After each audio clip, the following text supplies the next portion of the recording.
A quick disclaimer before we begin. The PEMF podcast does not contain any medical advice, and the content provided is for informational purposes only. If you have any health concerns, please visit a healthcare professional. Welcome back to another episode of the PEMF podcast, and today I'm joined by host of On a Mission 2.0, Ellie McKay. From the humble beginnings of flipping burgers at Burger King, Ellie built a personal brand and platform that was #1 podcast in the UK and pulling in over 6 figures. And then at the peak of its success, Ellie deleted everything. We'll get into what led to that decision, the personal battles and the mental health struggles, and rebuilding it all again. She's also stepped into the world of biohacking, which is how we met, to help with her mental and physical health, which we will get into.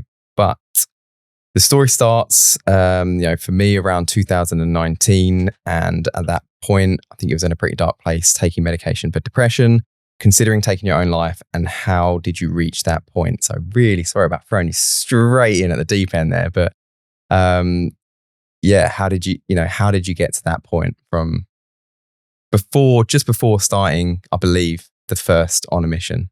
Well, hello, firstly. Thank you for having me on the podcast. Neither of us are very good at small talk, and it's just as well because we're going straight in for the suicide chat. So yeah, thanks for throwing me under the bus, Andy. Let's get straight into 2019. So what's really interesting is the build-up of events that led to that moment, really. And I'd been on medication for probably 8 or 9 years I'm trying to think, actually, it might have been slightly longer than that. From my early 20s, I've been going through quite a lot of stress and anxiety and did what a lot of people do, went to the GP because this was quite an overwhelming feeling that had been lasting for months and months and months. Now, straight away, without doing much due diligence or asking any questions about my lifestyle or life choices, I was put on medication for depression and anxiety, and then remained on medication for best part of a decade, if not more than that. Now, over the years, I've upped my dosage. I've swapped to different products and brands and variations of antidepressants, but I hadn't actually realised quite how much of my personality it was taking away. It's only when you remove yourself from the situation and you look back that you can see the negative impact that something's had on your life.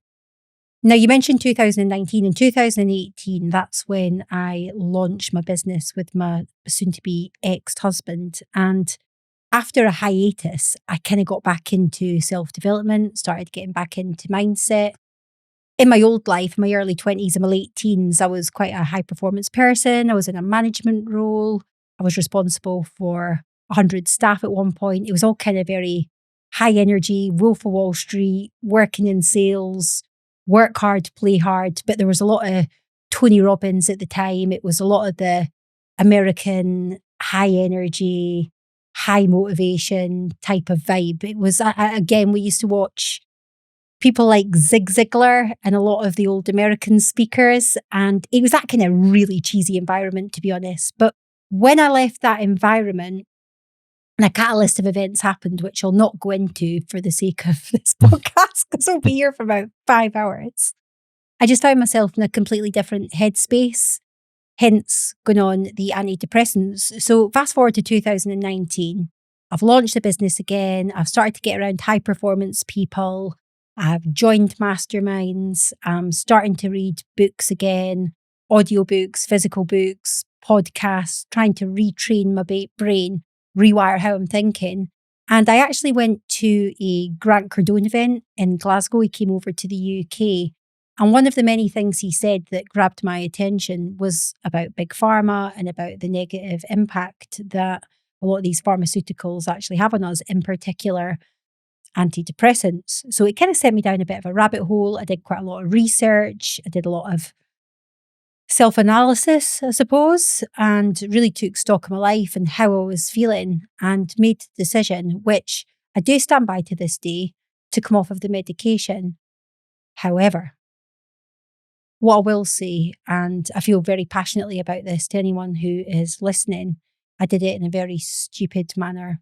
I didn't consult with my doctor at all. I didn't have a phased approach. I was very much pumped up with the motivation. It's like when you leave one of these events, you feel indestructible. The world is your limit. You can achieve anything. Literally came home, big gesture that nobody could see, ripped up the medication, chucked it in the bin. I don't need that shit. And yeah, that was great for about 2 or 3 days until the crash came. I kind of went from being on a really high dose of amitriptyline and various other concoctions to absolutely nothing. Went cold turkey, and it left me in a whole world of pain. Like a whole world of pain. Yeah. It left me suicidal. It's funny, actually, my brother says this to me because in my Instagram profile, I'm owner of a Accelerate brand and all these sorts of different things, but I put biohacker in there, and people suddenly think, what does that mean? Are you doing these sets and things? But I did a talk on biohacking, and my brother sort of said to me, what education do you have to get other people talks on health? And this is where the biohacking world is a little bit unregulated. And, there is the kind of medical world, biohacker world, wellness, holistic health, all that sort of thing. And one of them has to go to university for 6 years and read out books. One of them can change your Instagram bio one day and become a health advocate. So there is that, and I understand that. And what you were saying there is that you came back from one of these health talks feeling pumped up and took what in your mind was, you stand by it, but it could have had pretty consequential effects. Yes. Well, a couple of things to say on that point. So I've had Dr. Azim Malhotra on the On a Mission podcast, and I'm sure, and we'll need to fact check this, but I'm sure he said it was definitely no more than 5 years. I think it may have been considerably less. 50% of the information you learn at medical school is obsolete. It's completely out of date. So that is a reality. Side of the coin.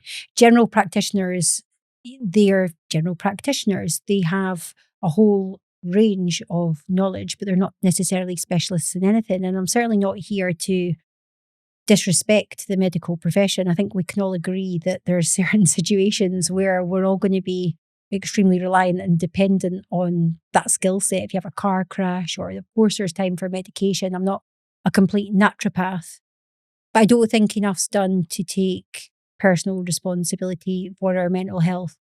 Where I went wrong, and what I would advise anyone who is considering coming off medication to do, is to have a sensible and phased approach to it. You don't need to go from 0 to 100. So yes, I stand by the decision to come off the medication, but the way I did it was completely reckless. And it left me at a point where, as a mother of 3 children, I didn't want to be here.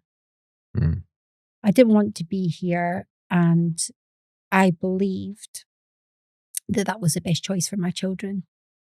Now, for anyone listening to this who's never had or experienced any suicidal tendencies, I can understand that you might be listening to this and think, well, how selfish. As a parent, as a mum in particular, our responsibility, our priority should always be our children. And I used to feel the same whenever I heard about someone taking their own life that had left a family behind. In all honesty, I did just think, you selfish bastards. But when you're in that situation yourself, what you need to understand is the world is so dark. You have such a black cloud around you that your belief, your true belief in those moments, is that your children will be better off without you. And it's almost a selfless act.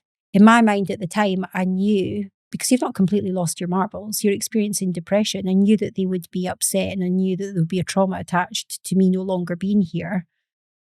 But I suppose it was balancing up the pros and cons. And my belief was that after that initial upset, they would thrive without having me in their life, because I was just this vortex of doom that was just going to have a detrimental effect to their lives overall, because I was in such a negative mind frame. And it's interesting because I suppose the original podcast, well, the podcast now, it's always been about exploring what success means to different people. And back then, back in 2019, early 2019, a successful day for me was getting out of bed.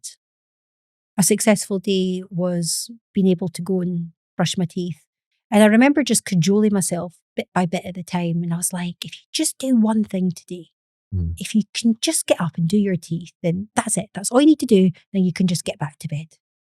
And then I would force myself and I'd get up and I'd do my teeth. And then I'd have another little chat with myself as I was at the sink. I'd be like, if you can just do one more thing, you can just get changed out your pajamas. You only need to put your joggers on. You don't need to leave the house, but you brush your teeth, put your jogging bottoms on, just nip downstairs, make yourself a coffee, make yourself a drink. That's all you need to do for the whole day.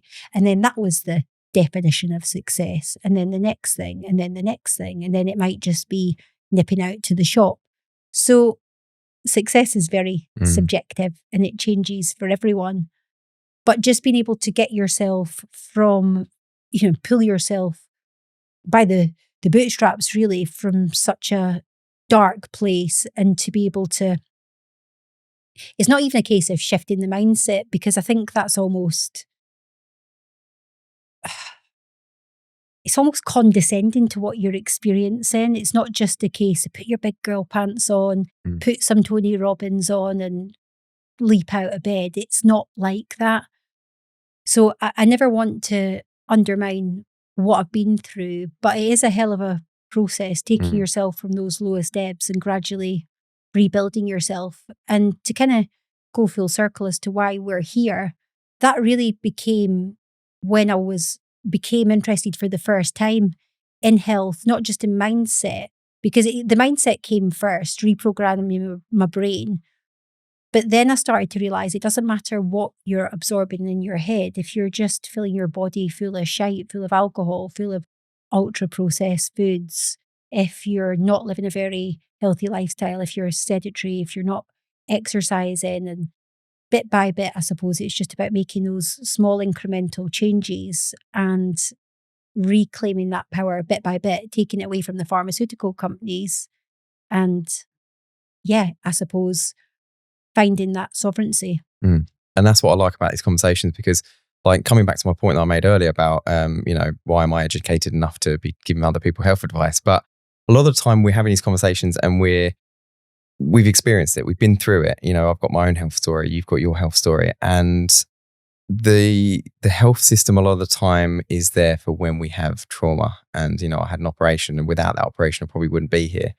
But it was the aftercare after that really failed me. And that's when I found PEMF therapy and kind of got myself out.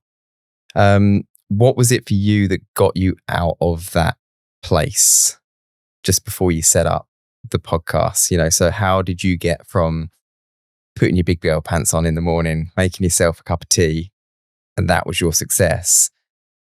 How did you get to the point of becoming a high flyer again? You know what? There was no light bulb moment. There was no big Hollywood clip. It was just inner grit. It was a slow, painful, laborious process, which went from days to weeks to months. It's not something that just happens overnight. It's about doing the work day in, day out, and making those small incremental changes. So it wasn't just a case of, I found ice baths, and then all of a sudden I went from being suicidal to like skipping on top of the world. No, it wasn't one particular thing. It was a case of just trying to get out of bed initially and just always trying to be a little bit better than the person I was the day before by making slightly better choices every single day. It was very much that Dave Brailsford concept, the marginal gains. It wasn't any big epiphany as such. And it was consistency. It was doing the work. It was almost rewiring my brain from scratch. And I just had to immerse myself in a completely different reality. I had to stop watching all this shit on the telly. I had to just change the relationships I had with negative people in my life. I had to just take ownership for a lot of poor lifestyle choices that I was making at that time. But I wouldn't say I was healthy per se. It was really interesting because I've been listening to people like Gary Brecka for years, Huberman, and I've been dabbling with things. I've been doing bits of breath work, bits of energy work, doing the cold plunges. But I would say it's only been the last 18 months, having been through another level of trauma, that again, it's made me look in that accountability mirror and think, there's no way I'm wasting this trauma. I'm going to use this trauma to become the best version of myself. And all the things that I've been procrastinating about, like strength training, for example, amongst many, many other things, I'm going to really start taking that a lot more seriously. And I think that's a really powerful message for anyone listening to this, because everyone goes through shit. Yeah, I can sit and tell you about my dramatic stories, and no doubt we'll get into that a little bit. But through sharing with vulnerability and authenticity what's happened to me, what I've realized is how common it actually is. So we'll have to fill in a few gaps. But when I relaunched the 2.0 podcast and I shared my story, you've listened to the story, you reached out straight away. You were just like, oh my God, this is just blowing my mind. We started off with no subscribers, no followers, and yet I had more messages from that relaunch episode than any of my previous episodes on the podcast that had went viral with millions of views and downloads. And the reason for that was because it was so relatable. That's what became apparent, and it actually blew my mind how many people had either went through something similar or their own version of trauma, which was equally as bad, if not worse.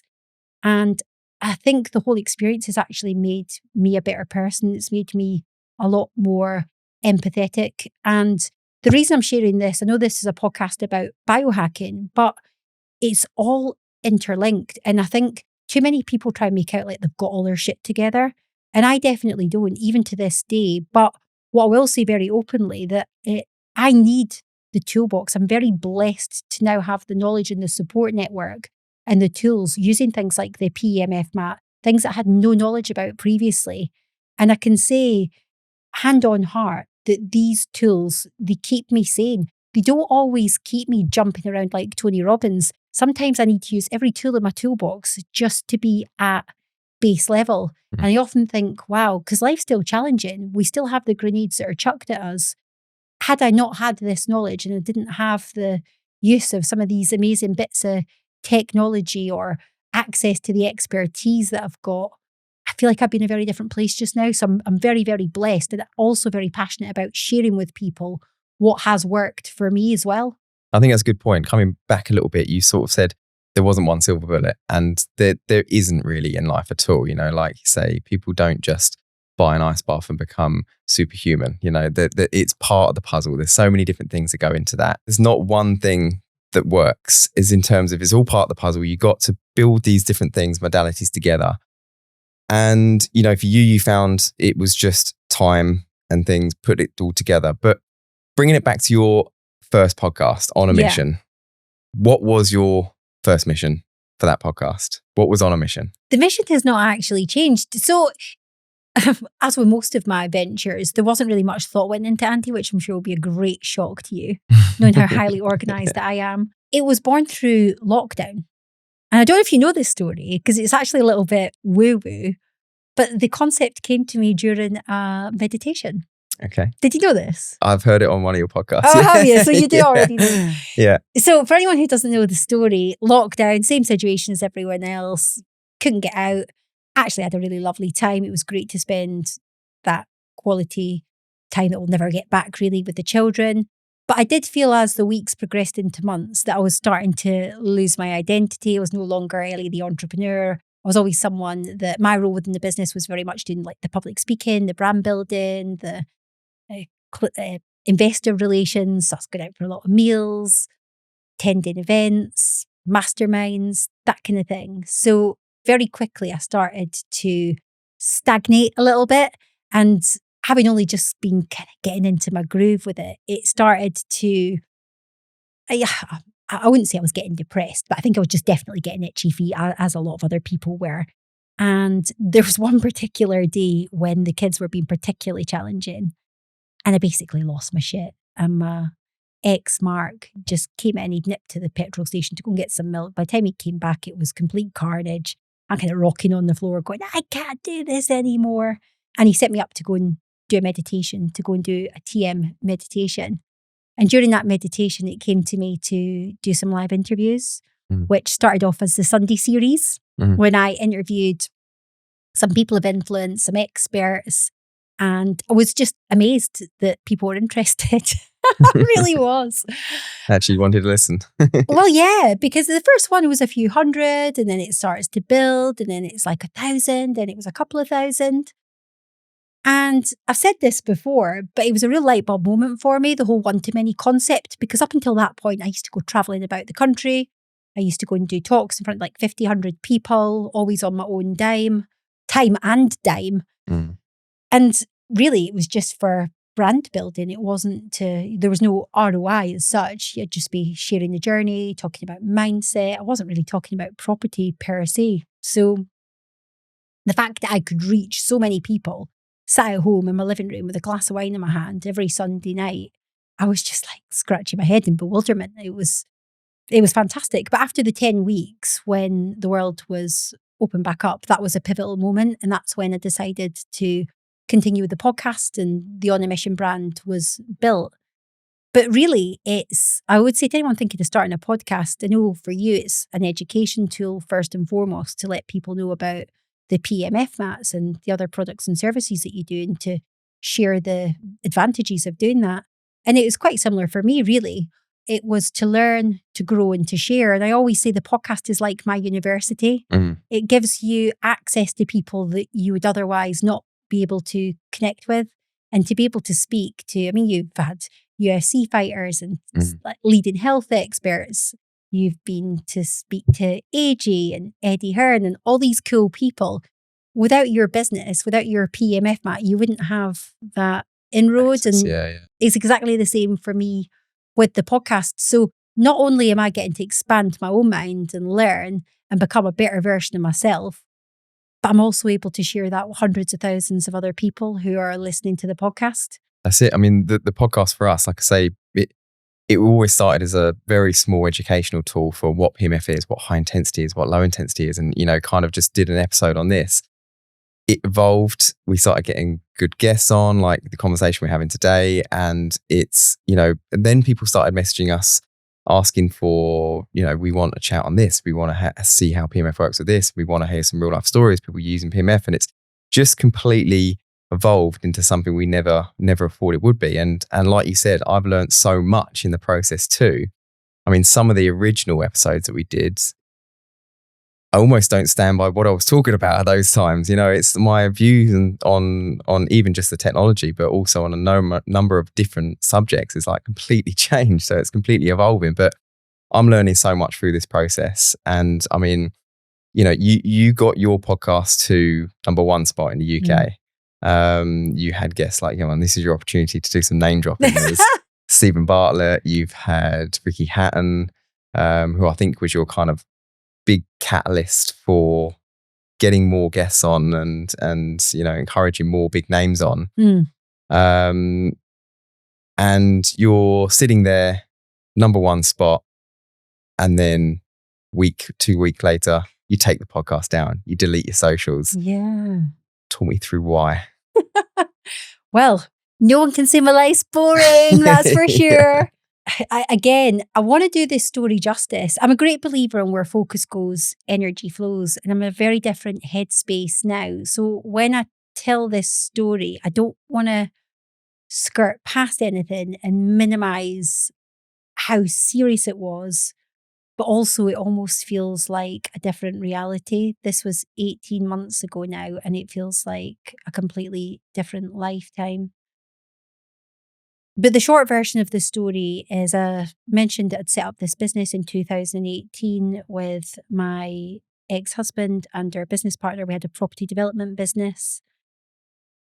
Things were going from strength to strength. 2020, when I decided to launch the podcast back end of the year, going into 2021, I became, I say less operational. I wasn't really operational at all, other than overseeing the marketing for the property company and put the focus on building the On a Mission brand. I was doing a lot of public speaking, getting us a lot of publicity. I was actually writing articles for Business Leader magazine and doing a lot of other stuff. I had launched an online community called Elevate to Success, where we'd bring in some incredible keynote speakers every single month and run masterminds. Things were going extremely well. And back end of 2023, there was a few red flags, which is very easy to see with the benefit of hindsight. When you're in that situation and you're not really looking for the signs, things are sometimes a bit less obvious. January 2024, I'm sat in London. I've been podcasting a really powerful podcast episode, very powerful, with a lady who'd actually been human trafficked and had been through the most horrendous experience. Such an inspirational lady. I finished the podcast, met another very good friend of mine, fellow podcaster, who happened to be in London recording at the same time. And we met for a coffee. We both had plans in the evening. I was going for dinner. She was going off to an event. And we're just sat putting the world to rights when I received a phone call. And it's almost like you're a parent, you're a dad. We sort of talk about life before kids and after kids. And sometimes, I don't know about you, but I think, God, I can't really remember not being a mum. My eldest is almost 13 now, and I struggle to really remember. It's such a big part of my identity. Life before kids just seems so far removed. And it's a bit like that with the phone call. I'm like, life before the phone call, like 1.0, and life after the phone call, 2.0. What was the phone call? What was the fucking phone call? So my ex-husband, who was my husband at the time, rang up. And if you've ever had a phone call like this, when somebody gives you some quite serious news, you can just, it's really strange. Before they even speak, you can tell there's an energy that comes from the silence of the phone call. I can't even explain it. But there was just a pause, and it was probably only a couple of seconds, but it felt like an eternity. And he just said, everything's gone. Now, there was no context, but I just knew. And he burst into tears. I just knew. I was like, we're fucked. Whatever this is, we're fucked. Been in a relationship for 19, 20 years at this point, and don't know if I've ever seen Mark cry. If I had, it certainly wasn't like a regular occurrence. And he was absolutely devastated. So I asked the question, what's gone? And the response I got was everything. And when he said everything, he meant absolutely everything. The company had been in financial distress for quite a few years. Now, I was a director of the company, but I'd never once spoken to the accountant. I'd never once spoken to the solicitors, the brokers. The operational side of the business was very much his remit and his responsibility. I was the marketing director. The other director was in charge of the developments and the projects. Again, with the benefit of hindsight, we should have all taken a lot more interest in other elements of the business, but you have that one person at the helm. And we were also, just to give a little bit of context, anyone thinking, how can you be so stupid? We're also being given and shown a lot of false information. So what transpired from this conversation is the business had been run into the ground. All the assets had either been sold or refinanced without our knowledge or permission. Bearing in mind, I think I'm a millionaire. I think I've got well over 7 figures in terms of the equity in these properties. And you had plans to move to Dubai as well, wasn't you? Like in the process of moving out to Dubai, moving to life. Well, that had already been kiboshed because, so I mentioned there had been some red flags. We were meant to be moving out to Dubai. We'd been viewing properties. We'd been looking at schools. We'd selected the schools. We'd paid our fees. The kids had been on a tour of the school. They'd met the teachers. We'd been purchasing their school uniforms. It was all happening. And this was actually the September before. But some of the sort of red flags, which really were quite glaringly obvious, was the cash flow we were having at the time, which I believed to be short term. I believed that we had commercial developments in place, which were going to be over the line in 6 to 12 months, that had been putting a bit of pressure on us. But through the projections and the cash flow forecasts that I'd seen, the bank statements that I'd seen, there was nothing too alarming. It was going to be quite a tricky 6 to 12 months to get out of this situation, but it was nothing that couldn't be resolved. Now, bearing in mind as well, at this point, I still believe that we're sat on multiple properties with equity and we've got all sorts of buffers in place and money in bank accounts, etc. But it did mean that we had to have bearing in mind this was 2 years in the making, the move to Dubai. We then had to sit down with the children and give them the devastating news that we're no longer moving out there. Now, that was in the summer. Now, I still thought we were in a strong financial position, albeit nowhere near the financial position that I'd originally thought we were.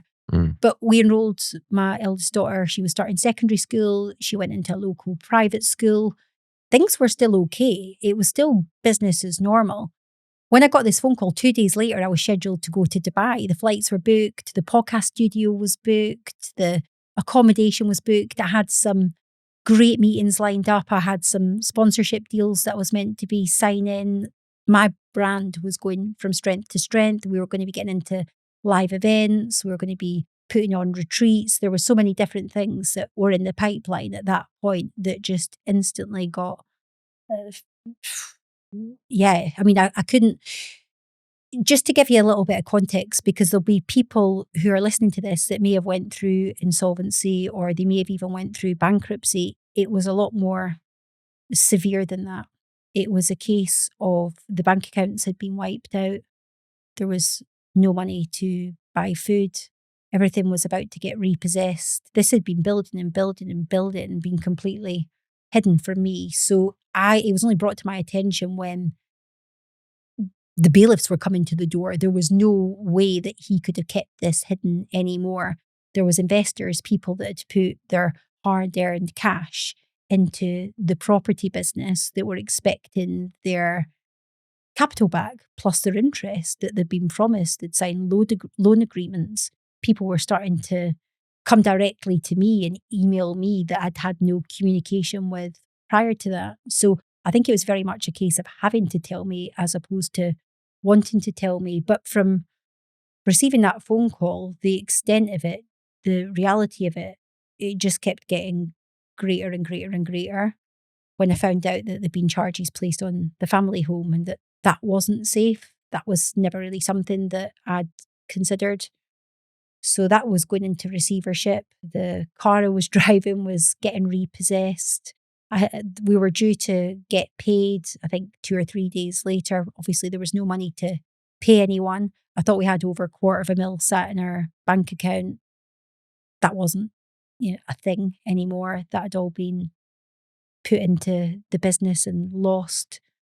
And I was actually in a situation which, from someone who's got a bit of a public profile, that's running events called Elevate to Success, that's interviewing people like your Eddie Hearns, your Al Barretts, your Stephen Bartlett's, your multi-millionaires, your billionaires, the founder of Reebok, all these incredible people, to then be in a situation where I've got people having to put petrol in my car and bring trays of food round so I could feed my children.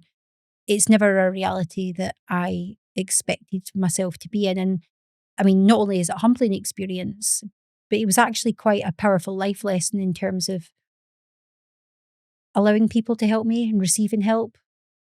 As traditionally been the person who does that for other people, I like to be the provider and the giver and to treat people. So to actually accept that was it wasn't even a difficult process at the time, because it's like Maslow's hierarchy of needs.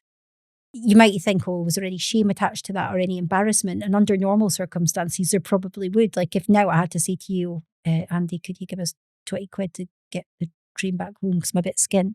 That would be a bit embarrassing.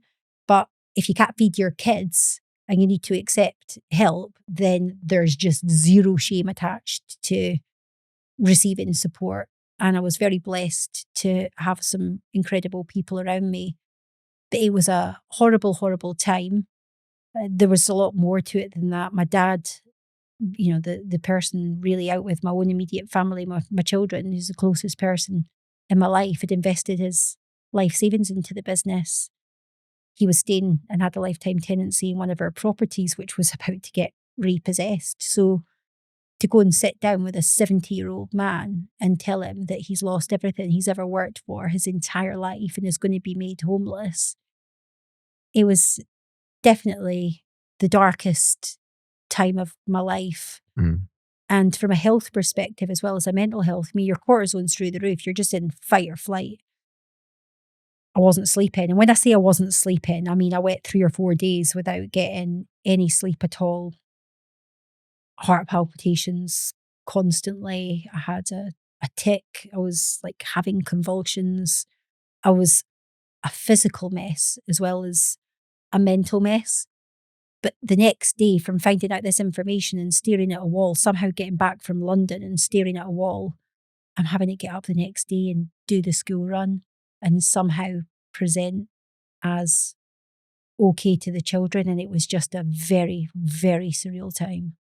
And you deleted your kind of entire existence off of social media and that sort of thing. And was that because some people might be listening thinking, well, if the property business has gone under, then why wouldn't you just fully lean into the podcast? And why wouldn't you capitalize on the growth and the income that's coming from that? Was that a personal decision? Because like you say, how can you stand up in front of these people and say to them how to grow, how to be successful in the situation you was currently in? Is that? No, I mean, there are a few things there. Firstly, thankfully, I never positioned myself as the expert on the podcast. My job is to facilitate the conversations with the experts. Okay. And I'd been interested in a far more spiritual path for the last few years anyway, very much talking about my definition of success being linked to the power of relationships, success. I've always said that relationships are the highest form of currency, speaking a lot about things like grounding and getting around the trees and positive mental health and the fact that money is not my God, nor it never will be, which thank God I got that lesson prior to all this happening. But the reason I burnt the socials to the ground was for a multitude of reasons, and I'll be completely honest about it. Firstly, when you're going through complete trauma, and I mean real trauma, you don't know where you're going to be living. You don't know how you're going to feed your children. You don't give a flying fuck about social media or what people think of you at that point. So I just needed the headspace to try and provide for my family and meet our most primitive, primal needs at that point. So social media and the podcast wasn't really a consideration. Although saying that, actually I'm going to contradict myself. It was just bad timing. We have normally got a bank of content recorded, but for whatever reason, we went from having like 2 months worth to about 2 weeks worth when this happened. I remember saying to my podcast manager, Kira, this was the day I found out on the Tuesday night. This is first thing in the Wednesday morning. I'd sent her a message. She was messaging me about various things. On the Tuesday, I says, I can't speak. Something's happened. Like something really serious has happened. So she knew. The Wednesday morning, I somehow got on a Zoom and I just remember saying to her, like, it's over. It's all over. She's like, what the fuck are you talking about? I was like, it's the business. There's no money to pay you. Like the podcast, everything, it's done. We're done. And I told her what happened and we both cried. And I just remember she looked at me and she went, well, she's like, you can quit if you want, but I've got the Stephen Bartlett to turn around, so I'm just going to get cracking. And she just kept working. She just refused to quit. So I had some very good friends in my ears that were telling me, and this is like the crazy thing. And this is why I suppose, going back to your question before about what gets you through the dark times, I have to honour myself a little bit and say there's definitely some sort of inner grit there. Because yeah, everything I said was true. I wasn't sleeping. I'm having these heart palpitations. I was in a very, very dark place. But I was also still putting one foot in front of the other. Failure wasn't an option. And when you've got 3 children financially dependent on you, you just again, I'm not judging anyone else who might lose their shit in that situation, but to me, as a parent, first and foremost, my responsibility lies to provide for my kids above all else, and I will do whatever it takes in that situation. And that meant keeping my shit together. So a few friends were saying, whatever you do not stop the podcast. I know at the moment you're just, obviously it's the last thing that you want to be considering, but look where you are. You've just got to number 1 in the charts. The algorithms are flying. And you know yourself from podcasting, you need to be consistent. If you just go miss 3 or 4 weeks when I'm putting 2 episodes out a week, it's amazing the dip you have with your download numbers. So it was the most bizarre thing. I was still doing podcasts. This was maybe 2 weeks after getting the crazy phone call. And I've got my home studio because the house wasn't repossessed straight away. It probably took about a month. And you can see, I'll need to show you like different photos where things are getting removed from my studio bit by bit as I'm selling them. It's like my sofa's going and bits of furniture are going, and the noise, the audio was getting more and more horrendous because the room was getting more and more echoey as things were getting removed. And yeah, so I was like limping on. It was just the most bizarre thing. I remember doing an interview with, I think it was one of Julian Assange's, a guy doing a documentary on Julian Assange. And it was a fantastic interview. Kim, I forget what his surname was, but it was the most bizarre thing. I'd just been dealing with liquidators and receivers and solicitors and literally just staring at a wall for about 2 hours then before this podcast, dragging myself up and somehow changing my energy and performing and doing this interview. So the social media was gone straight away, deactivated, but the podcast was still limping on. The reason that I took the podcast down was because it was interlinked with the business, which was a really schoolgirl error, very naive. I knew very little about business and how to structure a business. I'd actually set up on Company's House the on a mission. We wanted to separate completely because obviously we're bringing in quite a lot of revenue from the business. It was a 6-figure business, as I said, but unbeknownst to me, that money was helping to prop up the property business. Whereas my understanding, I'd been led to believe that it was a lot more efficient to keep them as one entity, and it was all presented in a way that sounded really highbrow, and I wasn't intelligent enough to understand. But as a layperson, I just listened and believed that that was the best thing to do. So when that company got liquidated, the guy in charge of that, bit of an arsehole, to be honest with you, starts to basically write it down and tell me that it's going to be an asset of the business. And I thought, you know what, I'm not going to be bullied. I'm not going to buy back my own podcast. If you think there's a commercial value in the On a Mission podcast without Ellie McKay, the host, or any of Ellie McKay's guests, then good luck monetizing that. But I'm not going to be intimidated. And that's what was starting to happen, really. So I made the decision. I was going to rebrand. I was going to relaunch and rebrand as Unbreakable. But it was actually a conversation with Al Barrett, who is the founder of Grenade. We'd been to do an interview with him at his house, and I'd been chatting to him about the situation and the fact that I was going through liquidation, bankruptcy, divorce, and I'd completely taken down the podcast and floated the idea of Unbreakable past him. And he just said, look, you're mad. You've built up too much brand equity with On a Mission. It's synonymous with you, with Ellie McKay. People know the podcast. You've got an excellent reputation. You've had some phenomenal guests. That carries a lot of leverage. Even if you're starting again from scratch, I would be very mindful about ditching On a Mission completely. Hence why I decided to do 2.0. And yeah, but it was a tough decision. It was a tough decision starting from scratch. It really was. But I think it was inevitable, really. Yeah. There's no way I came that far to only come that far. And what I've learned about myself and life in the last 18 months is absolutely priceless, Andy. And I feel like it would almost be a cardinal sin not to share that with people.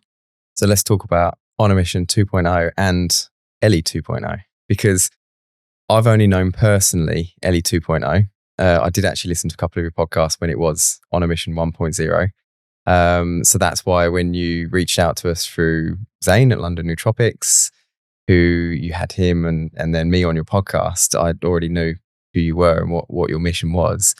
That was just really serendipitous again, how that came about, wasn't it? I was going to interview. So Zane was originally meant to be coming to Doncaster, but I had to reschedule.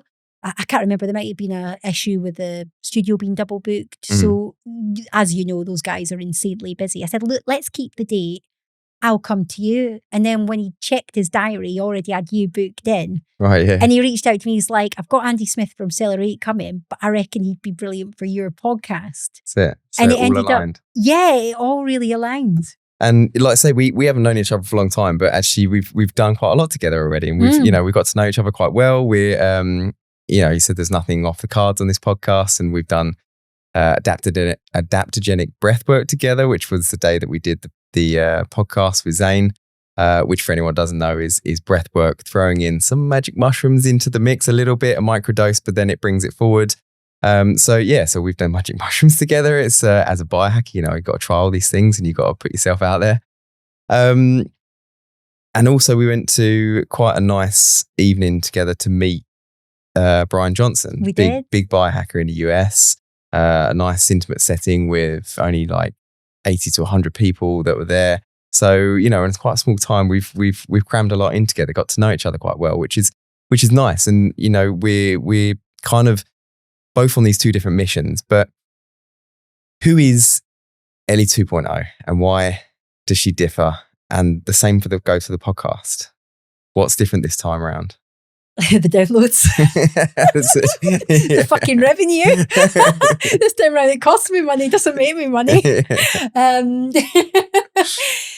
So as I said before, I've been very interested in health and wellness for quite a long time. But when you're in a situation like the one I found myself in, you're in rock bottom, it's a strangely liberating place to be. At the end of the day, no one asks to be in this situation. 20-year marriage came to an end, going through separation, divorce, financial ruin, dealing with all this heartache, dealing with the emotional fallout of my dad and everything else that I'm kind of going through, multiple house moves, trying to protect the children from all the stresses, which in itself is no small feat, trying to normalize everything that we're doing and make sure that they're not impacted or the impact is as minimal as it possibly can be. I think that changes you as a human. I think it humbles you massively. And I was a good person before. My mission was to help people. It was to inspire people. But my belief is the more that we learn about ourselves, the more that we explore ourselves and keep peeling back those onions. Onions. How many onions have you got? God's sake. I'm sure you mean layers. You know what? So this is why you can't say, if you listen to that thing back or whatever, I'm like, no, the no good ever comes from me listening to a thing back. I'd never record another podcast episode. But the greater the depth of understanding that we have for ourselves, the more I think that we're equipped to help other people. I'm a very different person. I'm a lot more compassionate. I said to you earlier about the relaunch episode and the amount of messages that I had from people. I feel a lot more of a kinship with women in particular. Mm-hmm. I've got quite a lot of really strong, amazing, incredible women in my life. And for the first time, I'd say I've got a bit of a sisterhood going on, which does sound a little bit cheesy. I historically have always got on better with men, I would say, and I still do. It's probably about 50-50, whereas before, I'd say the majority of my friends really were guys. Mm. So yeah, I just think the reason I mention that is because even though I've had to be in this fight or flight, hunter-gatherer mode to a degree for my children, I've also tapped more into my feminine energy than I ever have before. I am a lot more compassionate. I'm a lot more caring. I'm a lot more empathetic. I'm far more interested in doing podcasts around health and biohacking than I am around business success stories. Mm-hmm. Although obviously anyone's welcome on the podcast, but really it's very much it's never about what someone's achieved in terms of financial success. It's about the process they've had to go through to get there, the mindset, the resilience, the attributes and the disciplines that it takes. And actually, that's quite similar to athletes and other high performance people in different sectors. So I would say the original podcast probably had a lot more coaches and, very high level people talking about, I don't know, I suppose there's still quite a lot of similarities in that sense, but I'm definitely attracting a different kind of person. And you know what's really interesting? I'm tapping into a whole different frequency now. And even though the podcast is only getting a fraction of the downloads to this day, and we're about 8 or 9 months into the relaunch now. You know yourself. I remember first time around how long it took to get to 10,000 downloads per episode. And in fact, Stephen Bartlett shared a grid. I'll maybe send it to you to just add to whatever clip you're putting into the video version here, because he launched Diary of a CEO in 2017 and it just went like that, flatlined. And then it's such a gradual curve. And then all of a sudden, the incline just goes through the roof. And that was my experience first time round. But what a slog it is trying to get to that 10,000. To me, that 10,000 downloads per episode is your magic number. And if you can hang in there, whereas the vast majority of people, don't know what the statistics are, I bet is 95+% of people will quit before they get to that point. Well, we read this thing that, 1% of podcasts go over episode 10. 1% go over episode 10. That's, and you see it happening all the time. I get invited on someone's podcast and they're on episode 7 and I'm their last one. Maybe it's me. Maybe I killed their episodes. But yeah, it's very rare for them to get over that. And we found it with ourselves. We were on maybe episode 12 and I'm thinking to myself, I don't have time for this. It's like so much hard work for 3 people to listen to in their kitchen that we, after those 2 weeks sort of thing. But like you say, it's a gradual build up and it becomes more and more popular, more people listening to it, and it actually starts to work. So, I mean, you was just talking as well about, because we were talking about this over lunch, was the high performers, people that are high performers in business, but not necessarily looking after their health. And I'm living a couple of lives at the moment with my family business and with my business, NewMed and Accelerate. And, I'm got opportunity to have a clear split at the moment to move into my own thing and just 100% in the biohacking space, which is what I need because I can't keep straddling both of those horses. But they're two very different worlds. Family business is a very business orientated thing, and we end up sitting around a table with high flying business people. But I look around sometimes and I think some of them are my same age as me. Some of them are 10 years older. Some of them look like they're on their deathbed, and they're millionaires. Some of them are billionaires, but they're not looking after their health. And we were saying that this, health is wealth. It really is. It should be everybody's number one. We was at a table last night and the top guy had been flown in from America. He flew in yesterday morning, had the meeting with us. It finished at 12:30 midnight. Everyone was drinking wine except for me. I managed to avoid it. And then he was flying out again. I think his flight was 4 a.m. And you just think, what is this guy doing to himself? So, coming back to Ellie 2.0, differences you're putting in now, you're obviously relaunching the podcast and you do want it to get to a point where it's going to be back into those 6-figure sums, but and beyond. And beyond. Significantly beyond. But you're doing it differently this time and you also got your health to consider. You're getting a lot more people on, like myself, into the biohacking, into the wellness space, have the products, that sort of thing. What are you doing personally? I see you posting in your ice bath every morning and you've just got a sauna. So tell me about those. Yeah, look, no one's coming to save you. This is the reality. When you're going through shit, and as I said, I don't want to presume that mine is worse than anyone else's. Life can be extremely challenging. You have to look into that accountability mirror and be honest with yourself. Are the actions that you're taking helping you to feel better or for worse? It really is that simple. And when you're going through extreme stress, it's understandable that people want to sedate. I completely get that. They want to escape the reality. What I was finding last year, so the year previously I'd done the 1 year no beer challenge, 14 months, completely alcohol free, and documented a lot the health benefits and how amazing I felt. Ironically, I went on a health and spiritual retreat in Mexico, I think the following February, and ended up drinking tequila in the nightclub, and it all kind of went to shit. And anyway, I noticed that it just gradually started to build back up again. So I nipped it in the bud, did the second half of 2023 alcohol free again.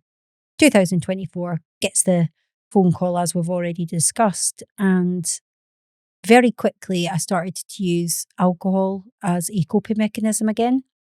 Now, I wasn't getting drunk. I wasn't an alcoholic, but I was definitely starting to have a glass of wine most nights and very much felt like I was entitled to it and I needed it. And that was the association at the end of a hard day dealing with all this bullshit, which was so intense. If I could make it to the end of the day, I could just go and have a bubble bath and have my glass of wine. And it's kind of like my and relax moment.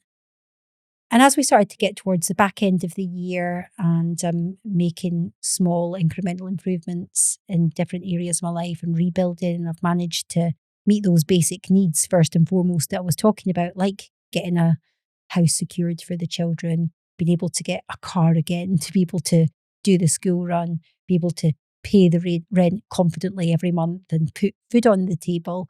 Then it was to start, starting to bit by bit, one foot in front of the other. What's the next thing I can improve on? What's the next thing?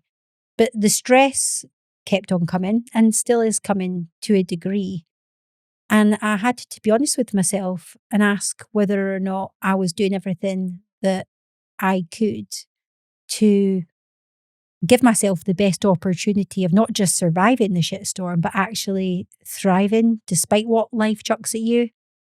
We can't always choose what happens to us, but we can choose how we react. Mm-hmm. And I just felt that I'd lost enough without giving away my energy, my happiness, and my soul. The future's spotless for all of us. The next chapter is yet to be written.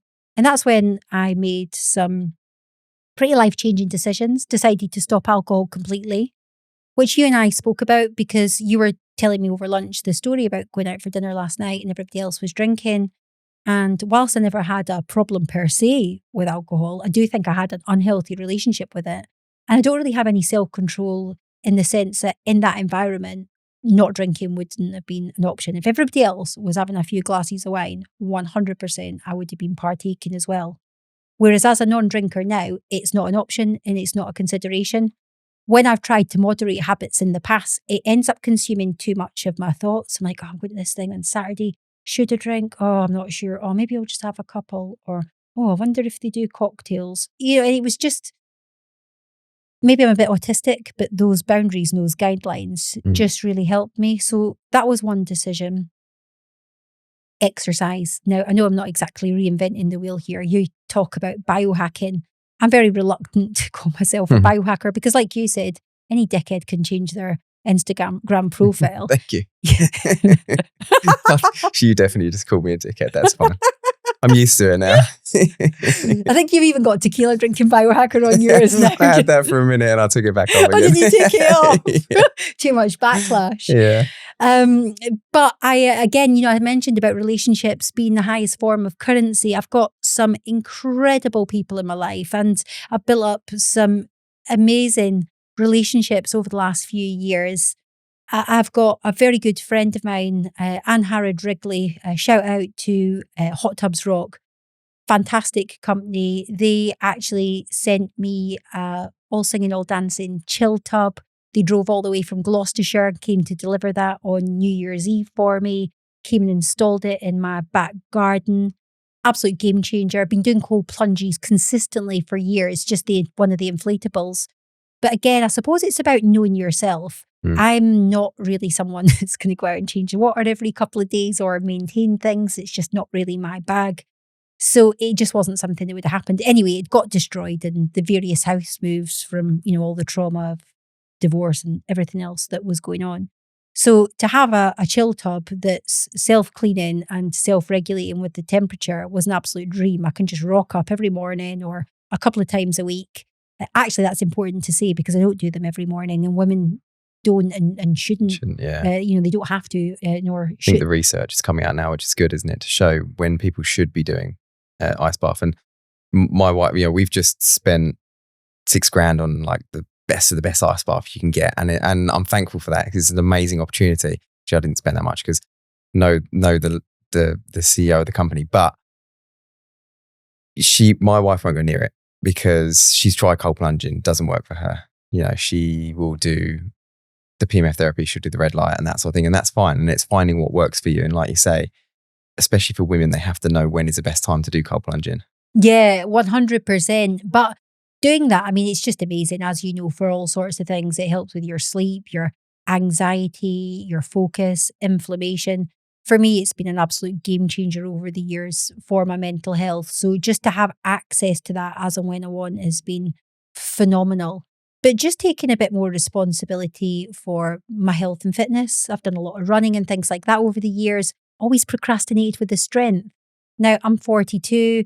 When women get to a certain age, well, I think anyone really that gets 35 plus, we need to be focusing on building the bones, building the strength, building that foundation, the infrastructure. Because without that, we're all fucked, for want of a better term. So yeah, actually doing things that I've been putting off for years. No one is coming to save me. It's just me now. I'm on my own, me, myself, and I. And that can, it can be a scary concept, but it can also be quite an empowering concept. I made a pledge to myself to become the strongest, fittest, healthiest version of me that I could be.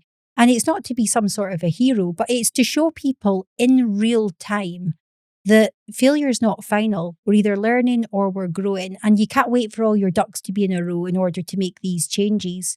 In my humble opinion, it's making these changes that are the things that are going to accelerate your growth. You have to make the changes and be the person that you want to be in order to get the results. You've got to be it before you become it. So it's tapping into that energy, tapping into that frequency and taking those actions in your darkest hours. And it was quite a scary thing for me doing the relaunch episode and being so vulnerable in real time. Because in the past, I've spoke about postnatal depression. I've spoke about my challenges with mental health that you asked me about earlier from 2019.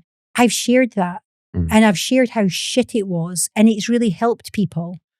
But what I haven't done is ever share in real time. And that's the same for the vast majority of people. We tend to wait until we're through the other end, until we've got all our shit together. And it's just another rags to riches story. And yes, there's a lot of value from sharing those vulnerabilities, absolutely.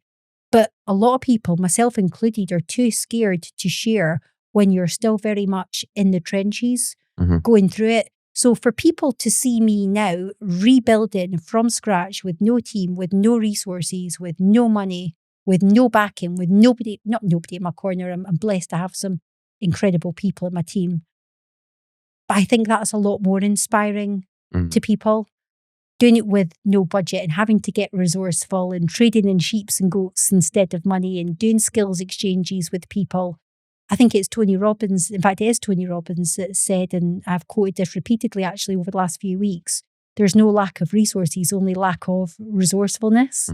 I was telling you earlier, I've just converted my broom cupboard, my little airing cupboard at home, into a little studio. Now, I had an all singing, all dancing studio in the big, massive detached house that got repossessed, but that's not my reality anymore. And I can achieve everything I need to achieve in my broom cupboard. It's soundproof. I've got some nice plants. I've got some nice pictures. It looks cool as fuck on Riverside, the angle I've got it set up on. It actually looks better than my previous home studio, which is just ironic. And I couldn't feel prouder. And the other thing I think is important to mention is I've never experienced more gratitude, which is very much linked to biohacking and health. Because if we're not grateful for what we've got, if we're constantly waiting for the next thing to happen in order to feel that sense of fulfillment or achievement, then we're just prolonging our happiness to a tomorrow that's not guaranteed for any of us. So all of these tools that I use, and you're right, I use infrared sauna. Again, shout out to Hot Tubs Rock, incredible company. They've came and, I've got my own little biohacking setup now. My PEMF map, obviously, the red light therapy, like that's been a game changer for me.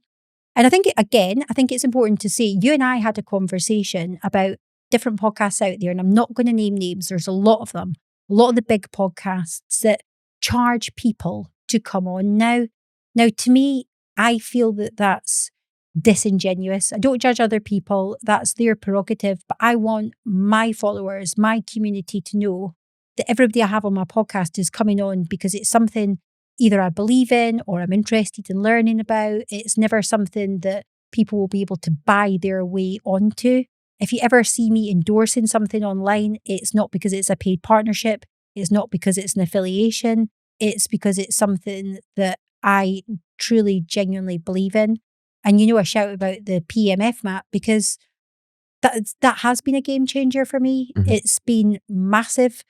I mentioned I'm doing more strength training. I'm doing more exercise generally. Like I said to you, I rang you up and you're like my unofficial life coach now, and I pull my back because I don't have a clue what I'm doing with weights. I'm just like, people see me on Instagram like looking all cool, going to do my high rocks. They don't see me inside high rocks looking like a complete spaz. But but that doesn't. So you never post any photos or videos inside? Yeah, I don't go. I just stand outside, take a selfie, and fuck off.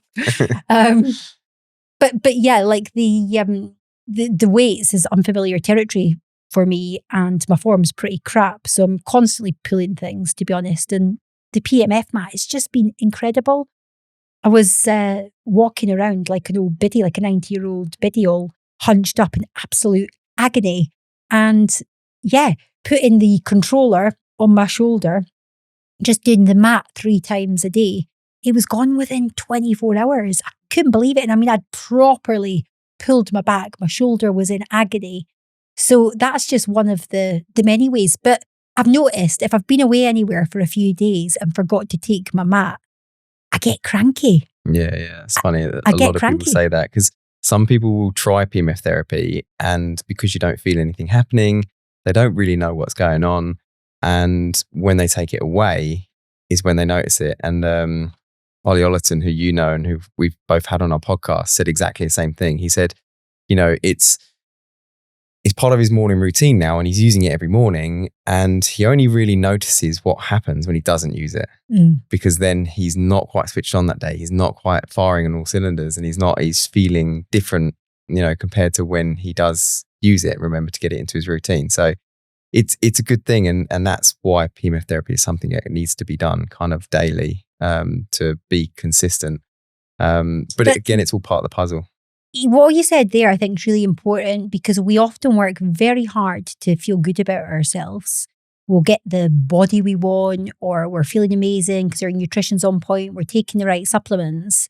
Now, you get your super consistent, highly disciplined people, and then you get people like myself or Ellie 1.0 who get myself to a place of feeling incredible and then stop doing all the things that have helped me to get there. And we see it all the time, don't we? Which is why people's weight fluctuates continually. Or even the thing like giving up alcohol for 14 months and feeling the best I've ever felt, but then going back to it, why would you do that? Why would you make that decision when you feel significantly better? And it's exactly the same with the PEMF mat. My kids notice when I don't use the mat, but it's dead easy. Like in terms of morning routine, it's quite compact, so it just slots perfectly from my bed to down the side of my bedside table. So it's the first thing I do in the morning. I get the mat, get my controller, get my red light therapy lamp, and I kind of hold my red light therapy lamp. I can, get it wedged under my pillow, and it's just the nicest way to come round in the morning. We'll have to get you a stand for that because you said you fell asleep and dropped it on your face. You're almost going to tell people that. I burst my lip. I know. So all this biohacking comes at a cost sometimes, but it's all right. We've got a solution for that. We'll sort you out. What was the other thing? Today we were just in that place. They had one of your mats and it had the cover over the top. And I was just like, that's what it's for. You send me a cover, but I didn't know it was a cover. Mm-hmm. So we was in Philosophy in London Bridge in London. If you want to check out Celebrate Mats, you can go there to see it. And what Ellie's talking about is we've got like a towel cover that goes over the top, which makes it more comfortable. It's easier to clean and all these sorts of things. And you looked at it and went, that's what that thing's for. What did you think it was for originally? Well, I didn't want to be rude, but I did. I've been contemplating whether to give you the feedback that they could be a little bit comfier. And I laid down on it today. I was like, this is so much better. Yeah. It makes complete sense now. But, in terms of other things that I'm doing, I'm very mindful about my nutrition now. I'm taking all the right supplements, making sure I'm taking creatine. I obviously have the adaptogenic coffees, taking the collagen. I'm taking a very clean protein, making sure I'm having my MCT oils. And I am doing all this stuff sometimes just to keep me at base level. And I appreciate not everyone can necessarily afford all of these tools. I've been very blessed with the amazing people that I've got in my life to support me during this sort of period of getting back on my feet. But even cold showers, grounding, just getting your bare feet on the grass, being more intentional with how you spend your time, trying to keep away from the phone. I mean, this is obviously one of the big things about the PEMF mat as well, isn't it? It's trying to undo a lot of the damage that's getting done when we're spending all day in front of the computer or the phone. Now, it's a blessing and a curse. I can pretty much do everything I need to do in terms of my work on my phone, but it means I've got a very unhealthy relationship with it, not just in terms of the EMFs, but psychologically as well. So I think going back to nature as much as possible, getting out to the coast, getting up in the mountains, getting around the trees, they've been things that have been an absolute lifeline for me during these dark times, these challenging periods of my life. I think they even prescribe it. You and I may have shared some information on this in the past. In Japan, they'll prescribe you with 2 weeks off to go and walk around the woods if you're struggling with your mental health, whereas we don't do anything like that here. No. In Japan are the ultimate tree huggers, and tree hugging is a form of grounding, and we talked about that on the episode we did to Professor Green. So it's funny because tree hugging was seen as such a condescending term originally, and would I consider myself now a tree hugger? Maybe a grounder, but do you class yourself as a tree hugger? I love to hug a tree. Do you? Do you know what the funny thing is? I don't go around hugging trees, but I do tend to lean on them because I want to touch them. Is that a weird thing? Oh my God. Okay. So I've evolved. I was a self-professed tree enthusiast, not a tree hugger. I couldn't quite bring myself to be a tree hugger. Deep down, I still think I'm a bit too cool to be a tree hugger. Okay.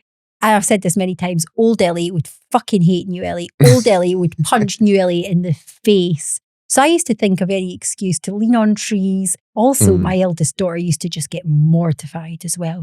As I'm leaning, pretending I'm sorting my shoes or tying my laces. I don't give a fuck now. I'm a fully fledged tree hugger and I don't care. There's something really powerful about knowing that those trees were there long before you even existed, and they're going to be there hundreds of years after we've left this planet. I'd love, but people say, who would your dream guest be on the podcast? I'd love to go and interview a 1,500-year-old tree. Can you imagine the stories they would tell? That's one of the reels that's coming out. You want to interview a tree. That'd be a good one.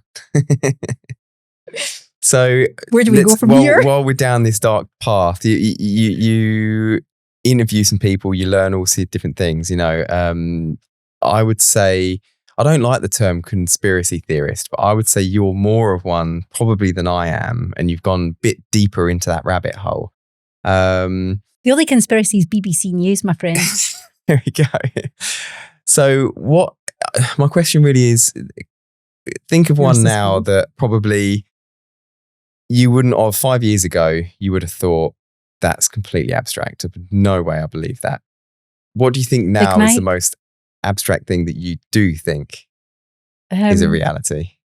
Well, I mean, they're not. It's good question to close it out. Just like, should we talk about Brigitte Macron or you probably don't even know what I'm talking about here, what I'm alluding to, do you? No. I heard the rumours about Brigitte Macron being a man? No. No, me neither. She's currently suing quite a few podcasters as well. So, yeah, I think she's coming after Candace Owens at the moment. I don't know. What do you want to talk about? 9/11, moon landing? Chemtrails, that sort of thing. I mean, I just don't understand how anyone can think that this stuff's conspiracy half the time now. I mean, so where it started for me was 2020. It was COVID. It was during the pandemic. I was watching the world shut down, as we all were. And it was like an apocalypse, wasn't it? I just remember looking at the screens and seeing Gatwick's at a standstill and all the international airports across the world. And then it's going to Rome, it's going to Times Square, it's going to central London. And it was just eerie. There wasn't a single person out in the streets. And it was so scary. And for the schools to shut, for the whole world to shut down in that manner, I found it absolutely terrifying. I definitely at that point wasn't thinking anything along the conspiracy lines. It was only several months later, really. In fact, actually, I was quite judgmental about people that were coming out on social media saying, you just wait, there's going to be this vaccination rollout and everyone's going to get mandated to do it. I was just unfollowing people. I thought, well, nobody needs to be hearing this. We've all got enough on our plates. We're all trying to keep our businesses afloat and keep our children entertained and everything else at that time. And I remember our government very kindly allowed us out for an hour a day and going to the woods with my husband and the kids. And this lovely old couple, they got within the 2 meters that we were allowed to get to within each other. Oh my God, I was absolutely beside myself. I remember screaming to my ex-husband, like I lost my shit. I was like, you've allowed our family to be put at risk. That's it. We're not leaving the house again. We're not taking our 1 hour a day. This is too dangerous. I remember nearly getting into an altercation in Asda because we had the arrows that you had to follow one-way systems and all of this kind of thing. It's mad when you see them on the floor still, isn't it? Like that was happening. You know, when you go into a supermarket and they haven't quite cleaned the aisle yet and you've still got some blue arrows telling you which way to go and stuff. It's surreal to think some of the stuff that was happening when COVID went through. And I think it was a breeding ground for a lot of people to think very differently. Well, look how we all conformed, myself included, in those early days. I'm sat there patiently waiting 2 meters away from the next person. But as things started to progress, I noticed for the first time, so in the past, we've always been presented with two sides of the debate, or at least that was my understanding.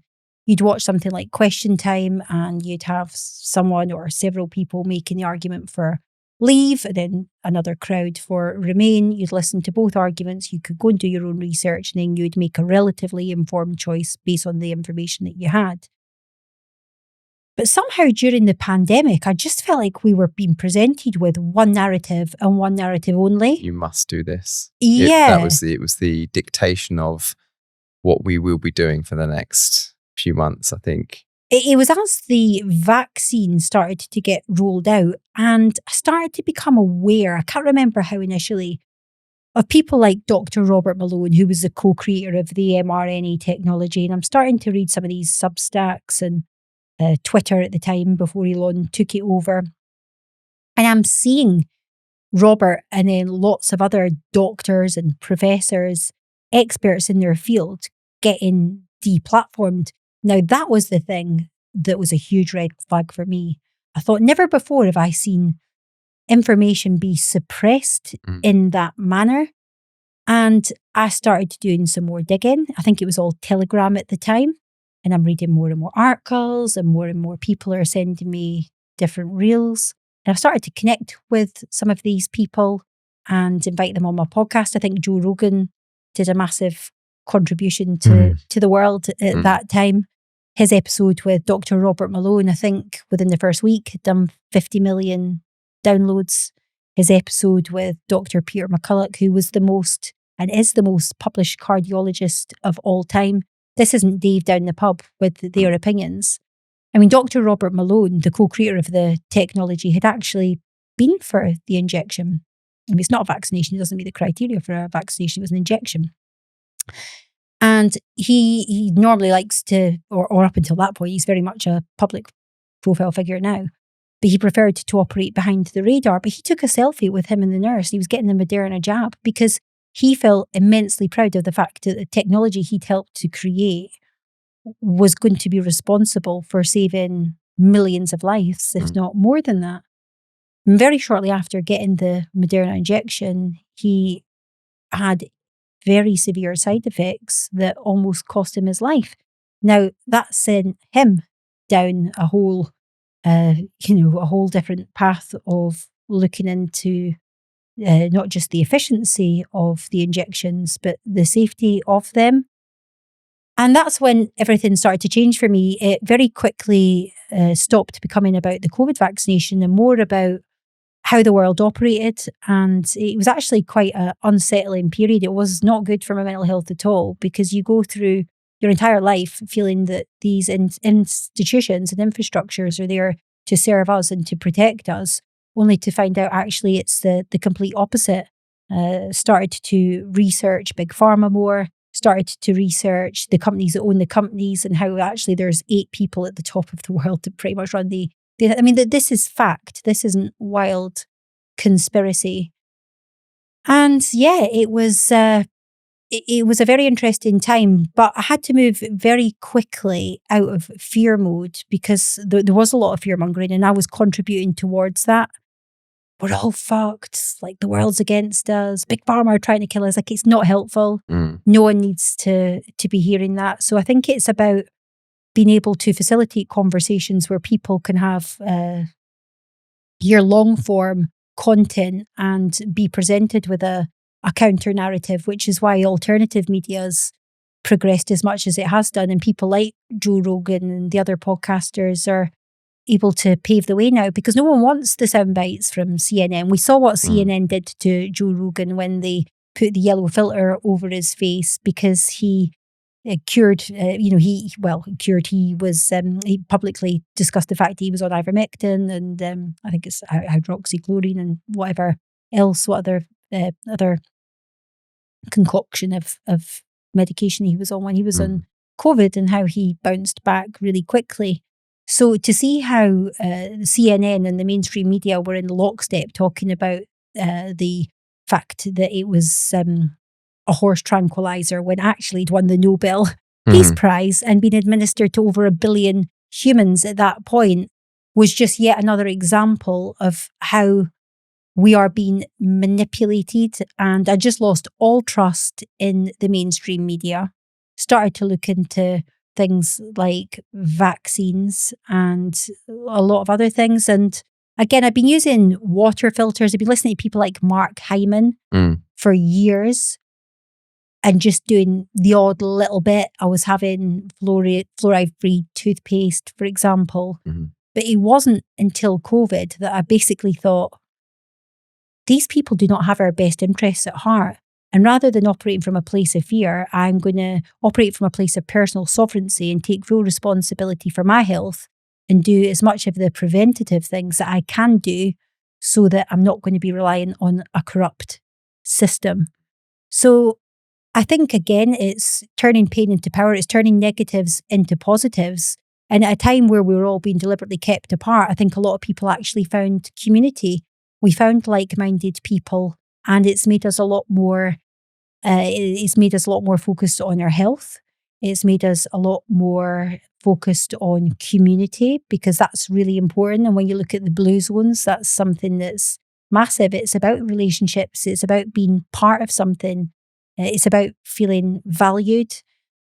So yeah, I feel that now I'm aligned with people who share similar values, which is really about becoming the healthiest, best version of themselves.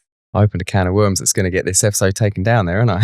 Yeah, fuck Big Pharma, fuck Bill Gates. Yeah, there we go. Just pop them in there just to make sure. Fuck the government. Yeah. Fucking cunts. Sorry, Auntie. The C-bomb. Yeah. It's a good thing Josh is editing this one. Josh, do not edit that out. Anyway, unless I shut this down, the government are going to... No, we're going to talk forever. So we're going to have to come back and do a part 2, I think. Give us a few more months, few more mushrooms, and then we'll come and do part 2. Shall we do one on mushies? We'll have to do it. We'll have to try. Anyway, Ellie, thank you for your time today. It's been amazing. Just for the guests, just for the listeners out there, you know, we've got a lot of listeners now. It's building, it's growing. We do need people to follow this podcast, like it, subscribe, give us 5-star reviews. Otherwise, we're not going to keep it going. And if Ellie doesn't shut this podcast down, then, you know, we need supporters back there to bolster us back up again. So, and don't worry, guys, because I'm sure he will have far more credible guest on for the next episode. Anyway, thank you so much for your time today, Ellie. It's been a pleasure, my friend.